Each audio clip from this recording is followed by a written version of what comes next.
But yeah, I hear what you're saying. It might come off a little odd, me being so vocal about these exchanges I'm having with women who aren't my girlfriend. Ex-girlfriend. Yeah, I mean, I didn't really plan on. Yeah, I'm sorry, but also like, how are we gonna do that? You know what I'm saying? It's hard. You know, we've had the conversation. Like, how do you tell the world that it's over? You sit down in front of the camera and then you like cry and you talk about it. You both watch your fucking shit. You both bite your tongues. But then as soon as you do it, you immediately get back together. Like immediately get back together and then go somewhere where there's gonna be paparazzi there. It wasn't my fucking intent, bro. And also my situation's slightly different because obviously we like shared the channel, and so I had to explain myself. I felt like you obviously don't have to do that. Like I've always really valued the privacy of my relationship because the rest of my life is like pretty public. So I don't know. I just don't feel like either Josie or myself needs to give an explanation if we don't feel like it. You know, of course. But it is hard when you have a relationship that's such in the public eye and you leave people guessing, and then I come on a podcast and am talking like I'm single because I am. But it was it was a special moment or a time for both of our lives. It just didn't end up working out. Quickly too, I also feel like whether it's this format or the video that I made, and obviously I've talked about this before, it being premature. I feel like it also does a job of protecting the parties involved who may go out and go to parties and hang out with exes or whatever from being attacked online.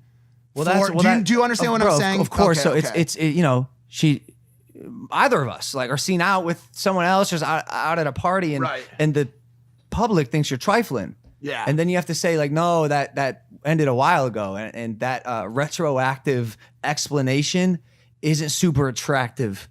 But is also warranted and completely acceptable. So it's just a fucked up situation. Yeah. Like you didn't have to talk about any of this today. You know, obviously you brought it up. I did, but in response to a DM conversation that would have come off as trifling if I hadn't brought it. You know what I'm saying? I agree. And I'm also not like closed off to it. Yeah, it's I'll get vulnerable here for a second. In the past, I would exit a relationship and like many people, it's like, hey, like I'm gonna try to distract myself with another girl immediately. Or if you're a girl who broke up with a guy, like, what do they say? The best way to get over someone is to get under someone else. Yeah. Bro, when I was young, I don't know, I did that. And now as an adult, like my priorities shifted a little bit and I just don't have that same drive. Like I zoned in and I'm not out here slanging pipe. I think it's because laying pipe. Like I'm not fucking around. I'm not even in flirt stage yet. Like I don't know. I'm there's a hump to get over before I feel comfortable back on at the scene. Can I ask you a question? Sure, anything you want, Mike. Do you think and I know that you do that out of an abundance of respect, as well as also being true to yourself, which is, it's kind of twofold for you. Do you think that not getting under someone else presents the danger of having the ability to go back? And I asked this question because when I did my breakup video, we both made it through that space without a hookup. And that was an important bargaining chip for both of us when we got back to the table. I didn't fuck anyone. You didn't fuck anyone. Like, let's talk this out. You know what I'm saying? Do you think that post breakup sex with another party is the nail in the coffin to a relationship? Yeah, absolutely. Well, it depends. It depends how long. If it's like a couple months or a year, yeah, you chilling. And it's not only that. It's kind of like if it was meant to be, it'll come back. Obviously, this person needs to move on and like see if they want to be. I'm pretty sure.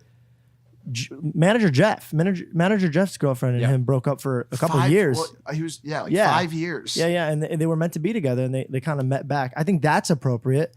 But if it's like we broke up 2 weeks ago and you like fucked so and so, 12 so and so's. Yeah, then I'm gonna kind of be like, hey man, that's a little gross.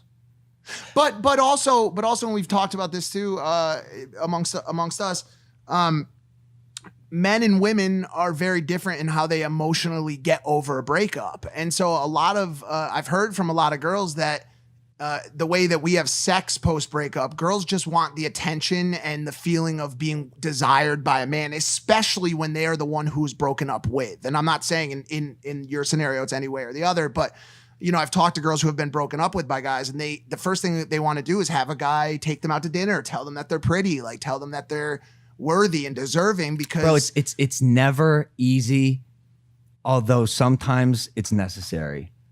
It's never easy. Breakups suck, dude. Yeah. Breakups suck. I remember just was thrown back into that space of splitting with someone who you've spent so much time with for so long and who you love, and having to end it all, man. This person has become not only a habit, but a behavior integrated in your life. And all of a sudden it's gone, cold turkey, gone.